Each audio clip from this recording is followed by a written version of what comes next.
Hey guys, welcome back to another Cars on the Road custom series.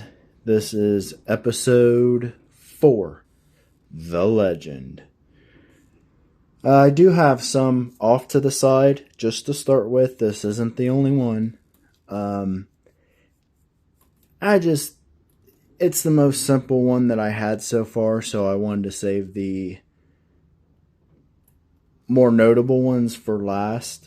So let's get started. This is pretty much all it is just a Griswold that I bought an extra one just because, and honestly I thought I'd use the parts from it, but as it turns out I was digging through some of my collection and I came across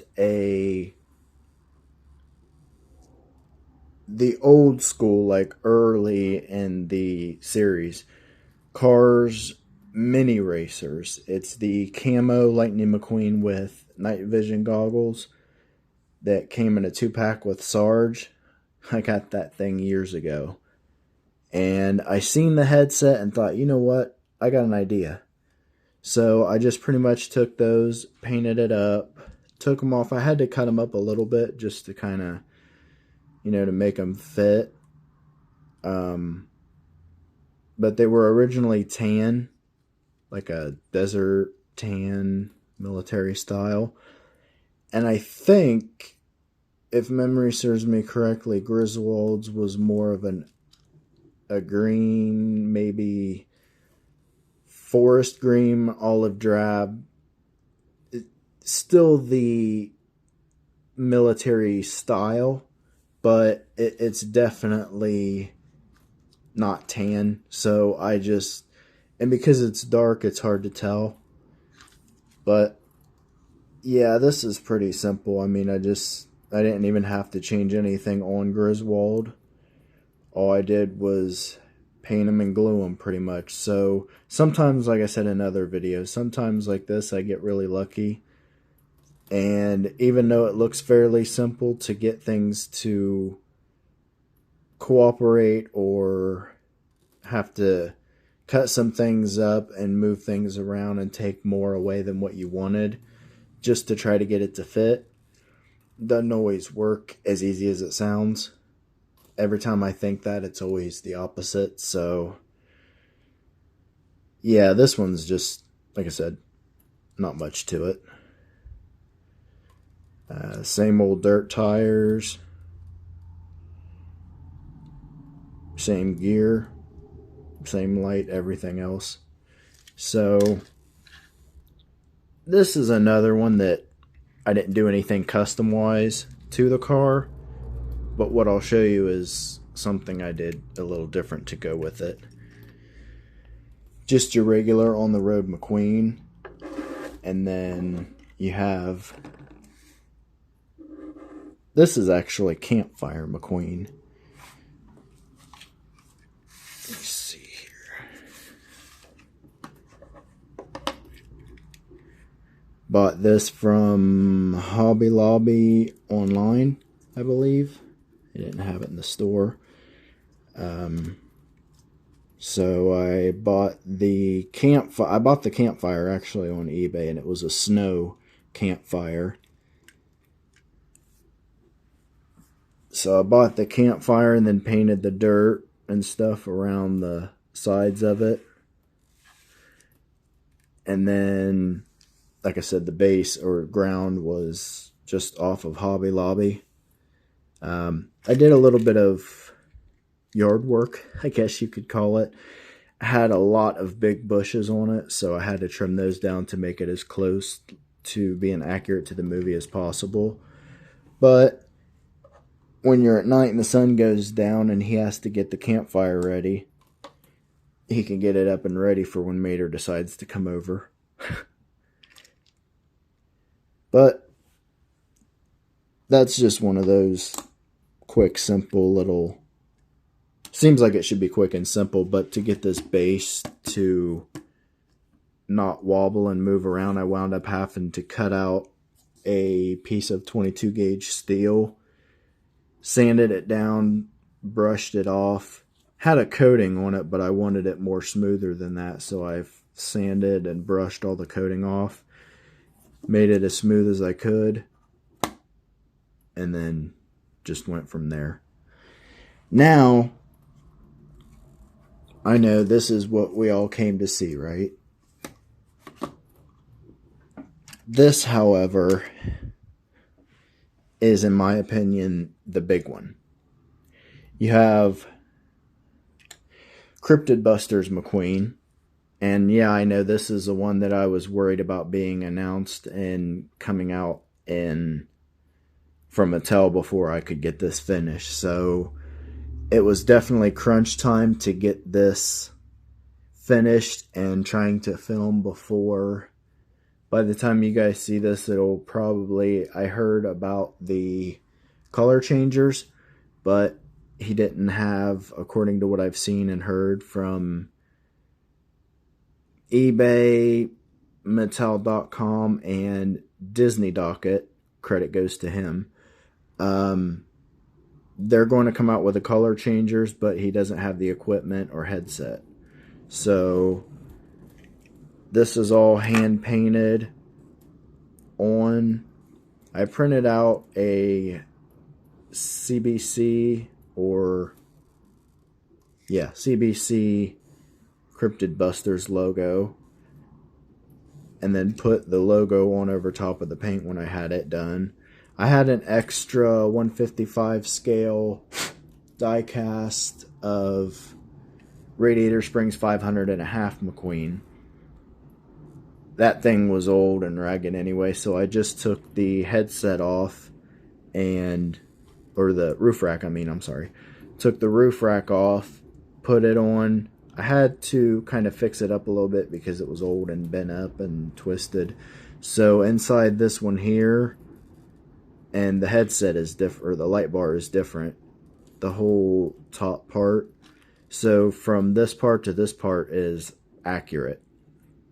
But this came off of another, I think it was a Baja Racer or something. Actually, I think it was Idle Threat. But I took that off, painted it red as well, highlighted the lights by using a metallic brilliant silver, brushed over top of a black base to kind of give that depth. From the lights back, the whole rack itself is reinforced with pins, little metal pins. The crate, however, is painted, hand painted, and for the black, I used toothpicks and then coated them in black. But it was originally a lot darker green, and I just had to go about and paint it on and make it look as close to what I seen in the episode as possible.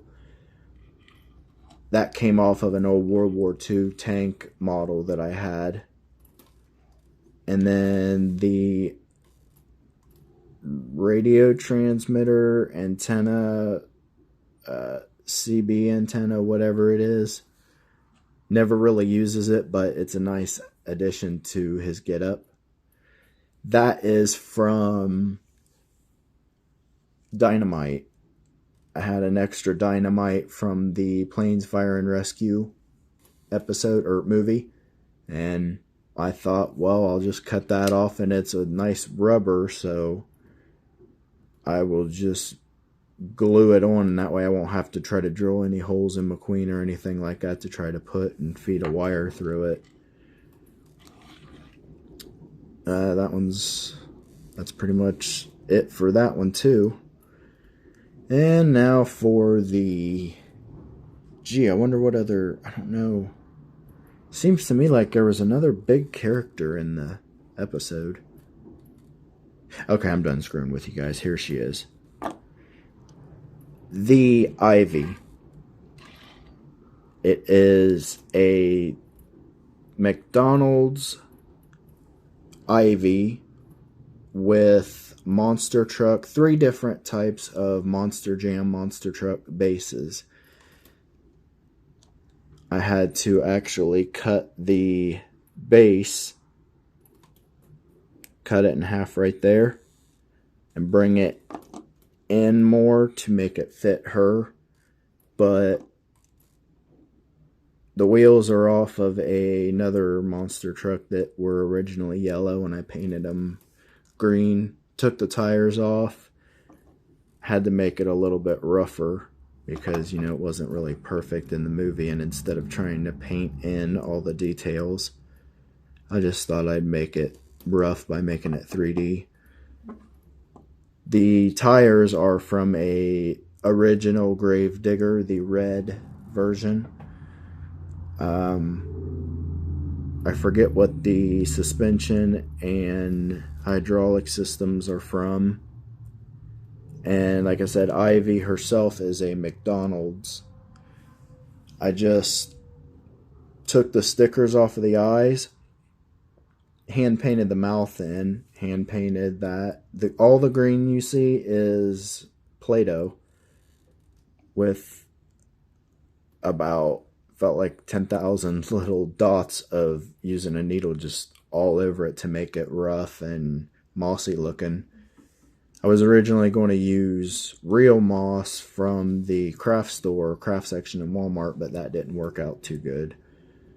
So I dusted her with I believe it was a sand textured gravel spray paint. It's Rust-Oleum. Got it at my local GR Smith's. And then I put the Play-Doh on over top of it, originally white, and then just painted it all in and tried to go over and over again on the episode to get all the different angles of where the moss, or where the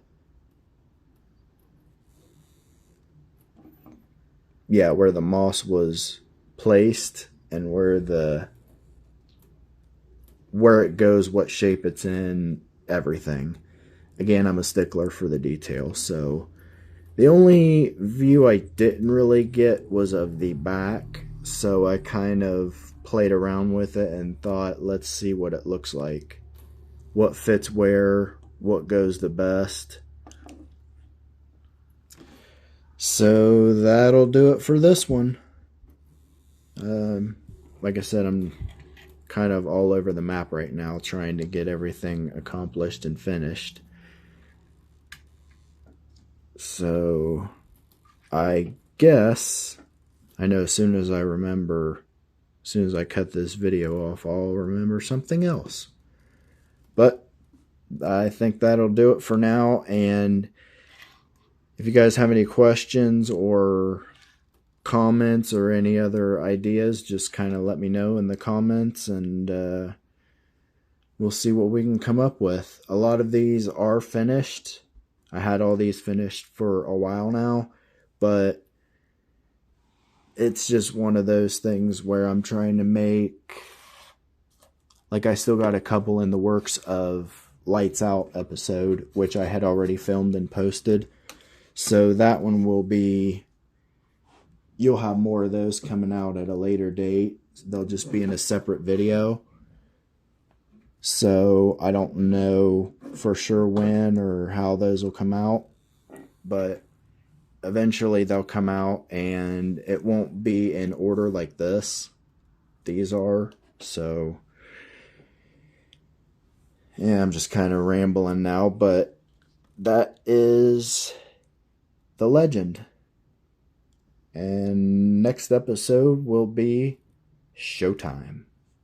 See you then. Bye.